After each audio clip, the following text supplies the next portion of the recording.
เปิดแล้วเด้อหับซ่อนแล้วเด้อภาคตัวจริงหับซ่อนตัดหยิบเครื่องไม้หนิ่งครบวงจรสบายดีนักเรียนทุกคนที่มาเรียนภาคตัวจริงนี่เนาะอาจารย์จะมอบสูตรและทฤษฎีสูตรการตัดหยิบของเฮานี่ให้นักเรียนทุกคนคนละหัวอันนี้แม่นข้อมูลที่ตายตัวของหลักสูตรเฮานักเรียนทุกคนจะได้เอาไว้เพื่อเมื่อหน้าเนาะลืมแล้วก็มาเปิดเบิ่งโอเคถ่ายบันทึกไว้วิธีการสอนนักเรียนขั้นทำอิฐเนาะมือ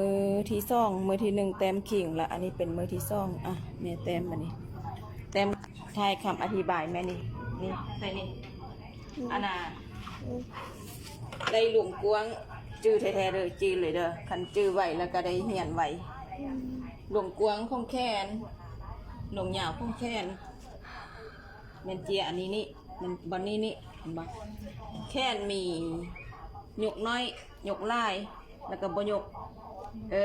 คงแค้นได้หลวงกวงแล้วได้หลวงยาวแล้วบัดนี้วิธีเลยแม่นมาหั่นครึ่งนี่ได้เบื้องหน้าเบื้องหลังแค่นเฮาแม่นหน้าหลังบ่คือกันเลยบางสูตรท่านหน้าหลังอันเดียวเลยเห็นบ่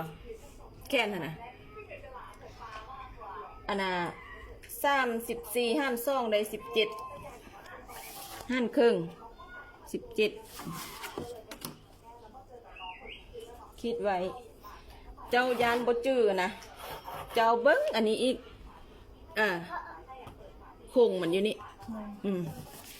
เฮาตัวที่หนึ่งนี่จะซ่อนเจ้าเห็ดทุกคนแม่นแค่นบ่ยกก่อนแค่นบ่ยกมันยิบยากก็แค่นยกว่าแนวนี้เจ้ายิบแค่นบ่ยกจนงามแล้วเจ้ายังไปแค่นยกได้ทุกครั้งหั่นนะสร้างสูตรสร้างแค่นนะคิดเป็น3ห้องแค่นบ่ยกแม่น12นี่ตั้งแต่หัวมา12ตายตัวเด้อทุกโตเห็นอันนี้เลยเบอร์น้อยเบอร์ใหญ่เบอร์ยังกะยา12คิดเป็น3ห้องเป็นห้องละ4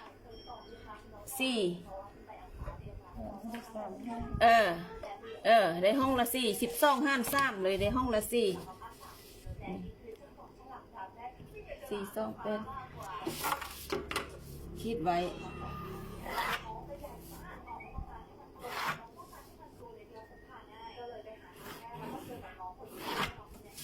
เดี๋ยวแล้ววันนี้อันเบื้องหน้า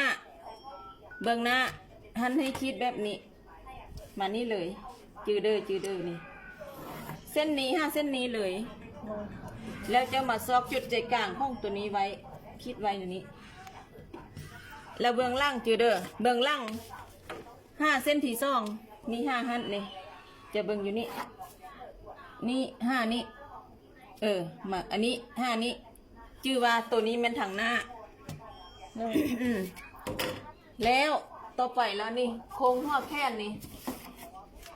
บรรทัดหลวงนี้เท่านั้นหลวงนี้วันนี้นี่เด้อนี่จะตบมาเบิ่งใกล้ๆนี่วันนี้5นี้มุ่นให้มันได้จุด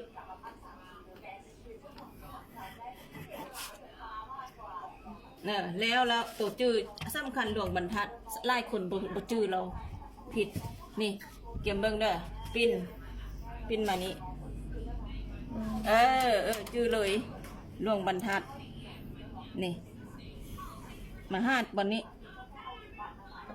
จื้อแต่หลวงบรรทัดนั่นแหละอันนี้คือการนี่เบิ่งนี่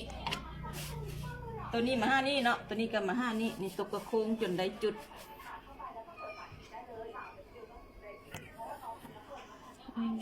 แล้วตั้งนี่มานี่วิธีนี้เท่านั้นวิธีอื่นบ่ได้บรรทัดกับล่วงนี้เท่านั้นเราอื่นบ่ได้ชื่อล่วงบรรทัดแล้วก็จุด5จุดได้แล้วหัวแขนมันนี่ปลายแขน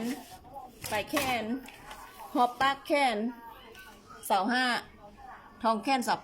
8มาหอบปากแขนเสา5นี่ 25หมายความว่า12ครึ่งนี่นี่ปักแค้นเจ้าทองแค้นนี่เฮากะเอา28แม่นบ่28หมายความว่า14เท่านี้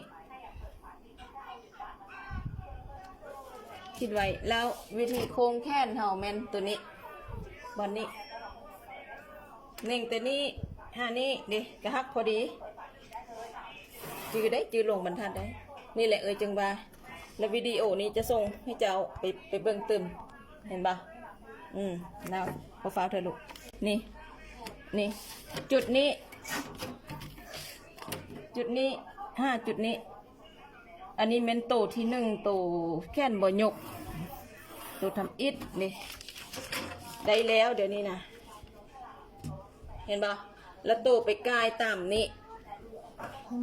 ให้มันจืด เอาเวียกบาน แล้วเรามาให้มากายได้เอาบรรทัดมาแนบแล้วเราจะกะให้ทึกๆเราจะกระปิดแนบใช่ตัวบุกเลยจะได้แนบแบบนี้รถแหละยังว่าเฮ็ดตัวใดทึกๆเฮ็ดไว้เลยเด้อ ยังอีอีกยังมุนอีกได้อีกนิดนึงระดับนั้นแหละได้แล้วกลายเป็นน้อยหนึ่งก็ได้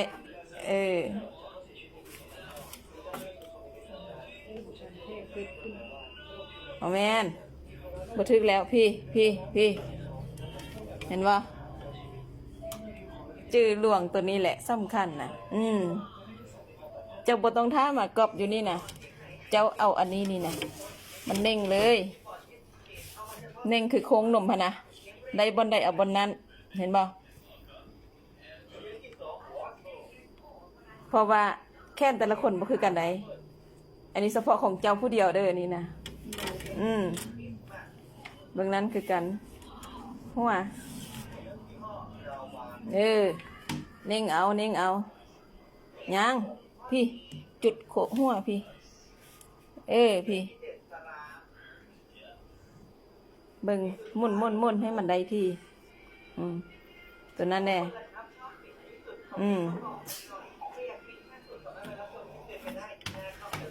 พอทึกเห็นนะลึงไล่ขดลึงแนวนี้เดี๋ยวจื้อไว้แนวนี้เนาะแล้วแนวนี้เลยพี่ตีลังกาเลยพี่เห็นบ่ดวงไล่คนดวงมักกันมันไกลกันเลยเนาะบรรทัดหลวงเมื่อกี้น่ะโค้งละไปเลยอันนี้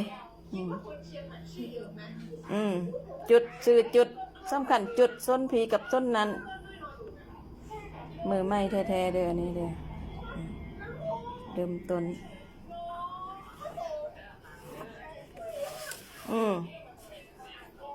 ยังแป้นพอได้วันนี้กะ